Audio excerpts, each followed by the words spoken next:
Hey everybody, welcome back to Clark's Adventure Tours, and I'm Josh with another fun project. And this time I'm going to really tone the video down because there's a lot of stuff I think you can do without me having to explain every little thing.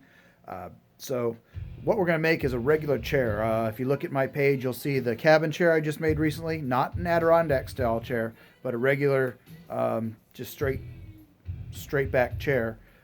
They're real handy to have around. I've noticed lately that with it being cold, when I sit around the campfire, I don't really want to lay back away from the fire. I want to have a chair that I can actually sit straight up in and maybe lean into the fire a little bit. So I'm going to build something for the fire pit area. So it's all going to be, raw pallet wood. But anyhow, so I'm going to go over the things that you need to do. So first you need two 36-inch pieces like this. They can be kind of thick. 2x4s work great. If you can find some, this is just some thicker pallet wood that I had. So those are 36-inch. You need two of those. You'll need two 18-inch pieces. Ignore the cut that's on here. I'll explain that in a minute. But so then this also not super thick, but for the chair I want, I used oak 2x4s for the other chair, but these will work fine. And then I did take some old 2x4s and I made a box. 18-inch by 18-inch. Okay, easy. Cut two 18-inch pieces, cut two 14.5-inch pieces, and put them together, and that will make your, is it 14.5 or 14? I don't know. Check my measurements. Either way, you make a square box. Make it so it's 18 inches square. I used, can you see them there? Pocket hole joints, which I really like using, and so it's glued and pocket holed, so you have that base. And then see, this video is going much faster. Okay, so then you take your circular saw and you run it over these piece of board. Oops. So you run it over where you make a bunch of little lines. First you draw your line to the exact width of the 2x4s that we did with this. So that width, which I think was like 4.5 inches, but that's what you're measuring here. Okay.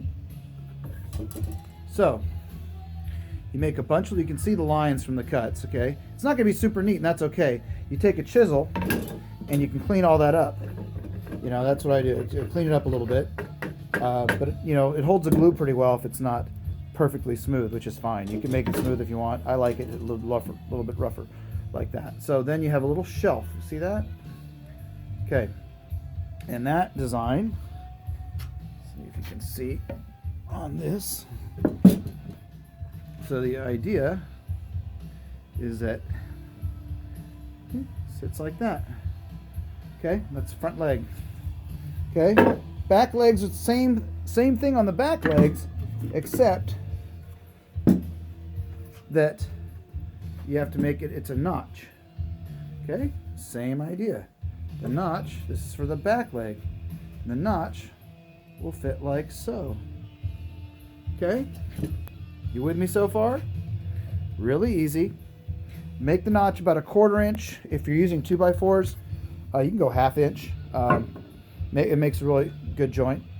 And then that's the part for the legs.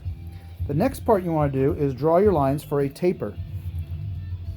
Okay, so let's see if we can see. See, I drew my line there? All right, I'm going to pause and cut these to show you what it looks like. But you're going to do one on both ends. Do one here and do one up here, so the seat back goes back a little bit. Okay, so I'm going to draw those, pause it for a minute, and come back. All right, so here's a piece. This is one of them, one of the back legs done. See this taper up top? That's for the backrest, so the back leans back a bit. Okay. You can't go with too severe an angle, or else you'll wind up with a very, very small section up here. But so they are fairly straight back chairs. If you want to work with your bandsaw, you can round this out. This section up here, you can round this out a little bit and have it come like that. I may decide to do that. I may not. But for this project, I think I'll leave it like this. But you can get creative, or a jigsaw, a bandsaw, or a hand jigsaw. I mean, anything you can cut, you can draw. What you do is you cut one out, and then you take that piece and use that as a template for the other side. But for this one, it's just gonna be straight up and down. Keep easy edges. Okay, so now I've marked the other one. Make sure, and if you have to line it up on your chair ahead of time and clamp it in place, make sure that your pieces line up that are proper, because they should be opposite of each other. Okay, so when you have your legs, they should be, opposite of each other. See how that, okay? Otherwise you're gonna have lopsided and it's not gonna look good. Okay, let's make some more cuts and we'll put it together.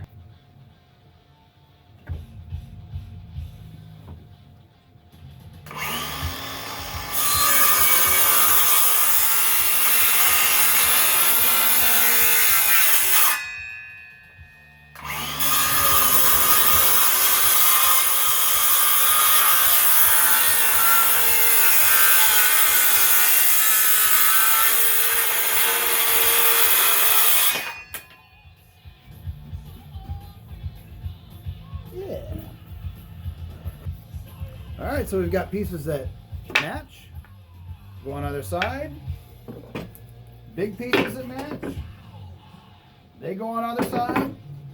So all the pieces are cut. What I'm going to do now is I'm going to clamp them in place. And by the way, when you cut out these pieces, these make really good wedges. I've used them for all kinds of stuff.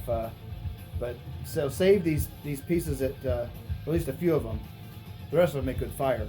But the oak ones are really good if you have to level something or just drive it as a wedge or kill a vampire, you know, whatever. All right, well now we're starting to look like a chair, huh? So, and there's a reason that we just clamp it, because now we want to make sure that all the parts are level and square. But this joint that we have here is strong. Once we get some glue, and that's glued and screwed, that sucker is very strong. Obviously, the thicker the wood, the stronger it is. On most chairs, most of the weight goes in the back. So we've got a little better joint there. But once that's all put together, and don't worry about a little gapping right here. You get a little bit, I mean, you want to try to make it flush, but you have to leave a little bit of a gap to make adjustments, because you know, it's pallet wood, so sometimes it needs a little bit of adjustment. And if you made it like where it's just totally tight in there and it wasn't square, you would have no room to move it. So and then if you wind up with these parts and you've got them level, but a little bit sticks up, just unclamp it and just take your chop saw and just cut a little bit off. So, you know, everything is, but that's why it's so great to have clamps, okay? So Father's Day, Mother's Day, birthdays, you know, everything. I mean, I'm not going to limit this to guys building stuff, you know, the ladies build stuff too. But I don't know how much my wife would like it if I got her clamps, but I love clamps, and I got a whole rack of them up there, but I don't have nearly enough. I'd love to have more clamps. So you can always, if you ever see them on sale or at swap meets or whatever, pick up as many as you can. Anyhow, all right, so where do we go from here? Well, you get it as level, you get everything level as you want, and then it's up to you how you want to build your slats. I might just go, I've got some stuff here. You know, I might just use some of this stuff. I might cover up this kind of plain looking 2x4 too, because see, the 2x4 is kind of plain looking, but when you put something like this on it, doesn't that look nice? Bulk it up a little bit too. So trim it out however you want. Put your slat pieces. You can use skinny slat pieces. You can do thick slat pieces.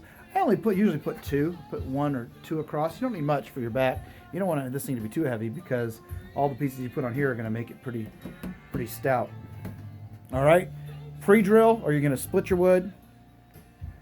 Glue and screw these. You can screw them from the inside, from the outside. You could even use carriage bolts if you wanted. That might look nice. Drill through and get yourself like a 2.5-inch carriage bolt, and maybe put a couple carriage bolts on each one. Boy, that would be really, with stainless, that would be make it really strong.